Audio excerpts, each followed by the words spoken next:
just walking away from having to do the serious contemplation about actually figuring out whether you can ever compensate for somebody born into a mental illness and spending 20 or 30 or 40 or 50 or 60 years absolutely tortured inside their mind.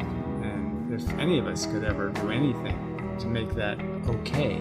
So, we've used analogies, and Shapiro brought up this subject. I'd like to talk about anti-nihilism. Well, you've had plenty of opportunity for 6 years if you had some argument to make, and there's been plenty of arguments made. And then he just made the generic idiot statement where he says, it's a choice, a matter of choice, personal choice. It's an imposition. As they saying rape is a matter of personal choice. No, I can say it's not a matter of your personal choice. You don't get to choose to impose on something else. That's not your choice. That's where your choices are supposed to start ending, is when you start imposing on something else. Then your rights have to get limited when you start trespassing on other people's rights. And there is this idea presented to you that living things have a fundamental right not to be living things, not to be born. If you're going to force them to be born, if you're going to take the ones who wouldn't want to be and force them to be born, you have to have a justification. You have to come up with some explanation for why you have the right to do that, why you have a right to wake the dead,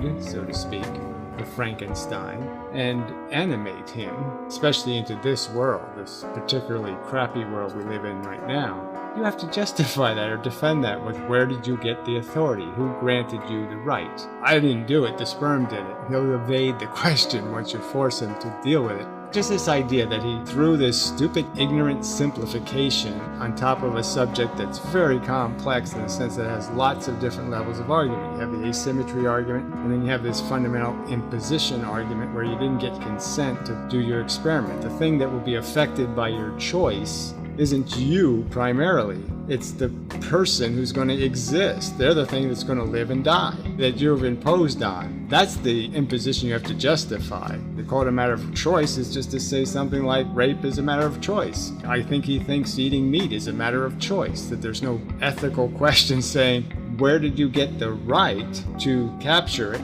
and torture it for your convenience? Not for some necessity, but for a convenience. Where's the rational justification besides might makes right?